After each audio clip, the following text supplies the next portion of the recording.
Okay, so we know that you want to invest for your kids' future education and their college expenses. But the big question you have is it better to invest in a 529 plan, a Coverdell ESA plan, or a Roth IRA? What's up, you guys? Welcome back to the Average Joe Investor channel. I'm glad you're here. In this video, we're talking about the best ways to invest for your kids' education, primarily for college education, yes, but also potentially for K through 12 as well. I had a number of people have reached out in the comments below. A few of you guys have actually reached out multiple times regarding this type of analysis, so hopefully you're going to find some value out of this video. In this video, we're going to compare the 529 account and the Coverdell ESA account and the Roth IRA account with respect to contributions and any limits on those contributions. We're going to look at the withdrawals or distributions from the accounts.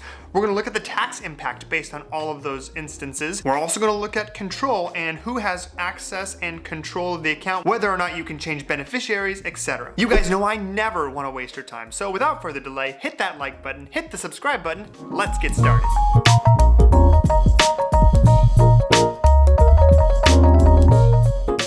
Hey guys, before we get started, make sure to hit that subscribe button below the video to ensure you do not miss any future videos I post. Make sure to leave a comment below saying you subscribed, and I promise to respond personally to your comment. Alright guys, let's go ahead and jump right into it here. First account we're going to talk about is the 529 account. This is the gold standard with respect to saving for a college education for your kids. So a 529 account is an account with tax benefits designed primarily for saving for education. 529 accounts are created in partnership with different states, so every state has their own 529 account. But here's the interesting part, you don't have to invest in the 529 account created by your state. If you live in California, you can use the Utah 529 account. Or if you live in New York and you hate your plan in New York, you can invest in the California account. Doesn't matter here, but there are some unique situations where it might make the most sense for you to choose the 529 account from the state you actually live in. We'll get there in just a second. From a contribution standpoint, one of the benefits to a 529 account is there are no caps on how much you can contribute,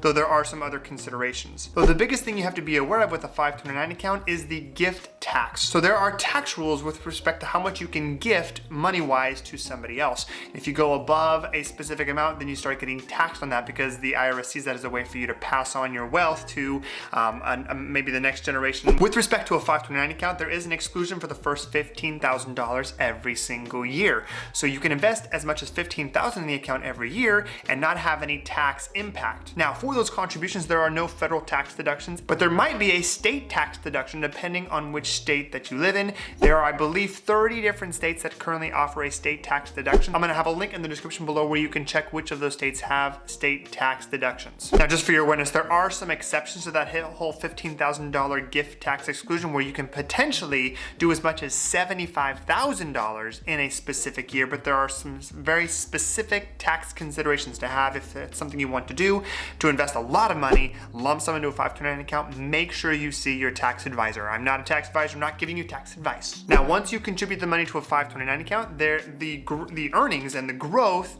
occurs tax deferred or potentially tax free depending on what you use the money for. Now, when it comes time to take money out of the 529 account, there are no federal or state taxes as long as the money is used for education purposes. For college, it might be tuition, it could be books, it could be room and board. You can use it for all those different types of reasons. As long as the money is used for education and doesn't exceed how much was used specifically for those expenses, then there is no tax impact. However, if for some reason you use the money for non-educational purposes, then the money will be taxed, and furthermore, they will tack on a 10% penalty. So you definitely want to use the 529 account for education expenses. Now, this might lead to a question, well, maybe you invested heavily in a 529 account and all of a sudden you realize your kids have no interest in going to any type of post-secondary education. You should know that you can use it for college, you can use it for community college, you can use it for a trade school, but let's say your kid doesn't want to go to any of those, or potentially you have more money saved than they actually need. The great news here is you can change the beneficiary at any time.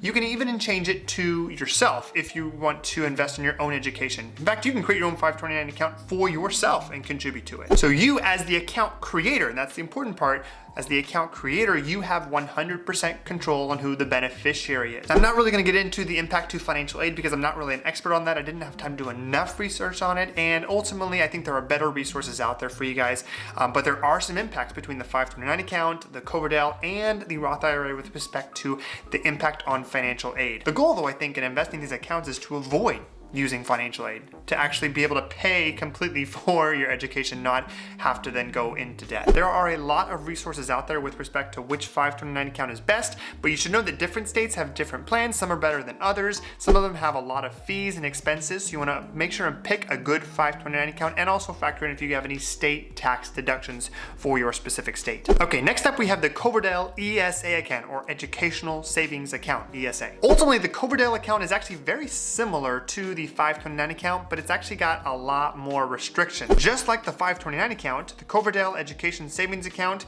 has tax-free growth and tax-free withdrawals for educational purposes. From a contribution standpoint, the maximum contribution is $2,000 per year per beneficiary. Also, there is a cap on your income. With the 529 account, there's no income limit caps, but with a Coverdell account, if you make more than $110,000 if you file single, or $220,000 if you file married, file jointly, then you cannot create a Coverdell account and contribute to one. There are no tax deductions for contributing to a Coverdell account, just like a 529 account for the most part. No federal, no state tax, whereas with the 529 you do have that potential state tax deduction. One of the benefits to a Coverdell account over a 529 account is better investment options. A lot of the times you can actually have a wider selection of investments, whereas with the 529 account there are very pre-packaged investments, and some of them, like I said, have higher expenses. Now, one of the big rules with respect to a Coverdell account is that all of the contributions have to be made before the kids turn age 18. And furthermore, all of the money has to be used before they turn 30, or otherwise you'll have to change the beneficiary. Now, you can potentially change the beneficiary, but there are some rules and restrictions on that as well. The existing beneficiary has to be less than age 30.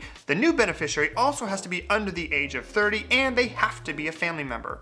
So there are a lot more rules and restrictions for the Coverdell account than the 529 account, especially with respect to control over how the money is spent and who you can change the beneficiary to. One of the big benefits to a Coverdell account, and maybe ultimately the only reason why you would choose one over a 529 account, is with respect to K through 12 expenses. And both the 529 and the Coverdell can be used for K through 12 expenses such as private school. However, the 529 account is capped at $10,000 per year, whereas it's unlimited for the Coverdell account. Ultimately, I believe at the end of the day, a Coverdell account only really makes sense over the 529 account if you plan to invest significantly in your kids' education from K through 12, probably most likely with respect to a private school. All right, lastly on the list here, we have the Roth IRA account. This is a big one because most people, I think, at the end of the day think of a Roth IRA and they think of retirement, but you actually have the ability to use it for college education as well. With respect to contributions, a Roth IRA account, you can contribute in 2021 a maximum of $6,000, but you can actually contribute $7,000 if you are age 50 and above. It's called the catch-up provision. For 2021, the income cap for a single individual with respect to their filing status for taxes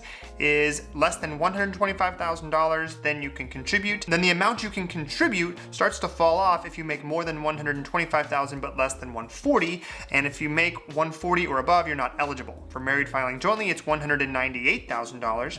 Then it starts to fall off and you can make a partial contribution between $198,000 and $208,000, and then if you make above $208,000, you are not eligible.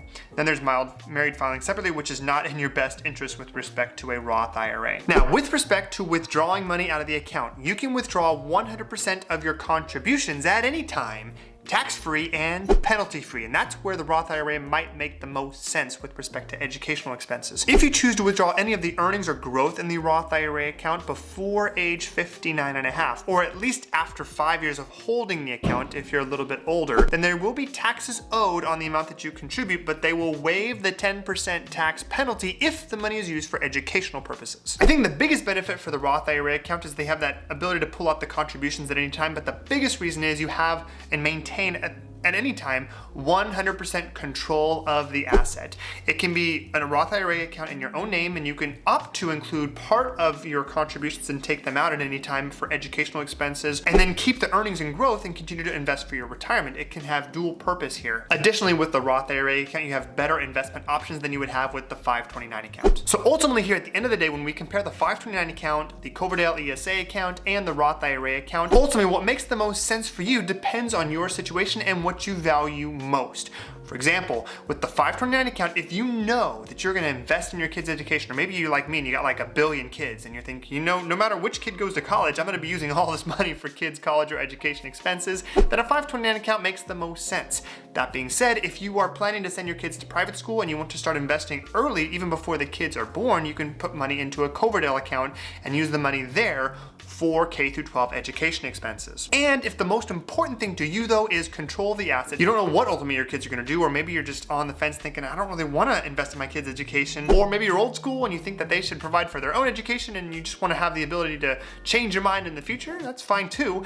If you're most interested in control of the assets, then a Roth IRA account for sure would be your best bet here, because you have that ability to withdraw the contributions at any time, and you can withdraw earnings and growth and avoid the 10% tax penalty, though the money will be taxed if you pull it out. Either way, the assets and the control are 100% for you as the account owner. Hopefully you found some value out of this video, guys. Make sure to leave your 2 cents in the comments below. What are some other questions you guys have with respect to personal finance or investing? I'd love to get your 2 cents in the comments below, and maybe it will make its way into a future video. If you haven't done it yet, hit that like button and hit that subscribe button to make sure you don't miss any future videos. And that's all I got for you guys today. Have a great rest of your day. Happy investing for the rest of this month, and please continue to stay healthy, both physically and financially.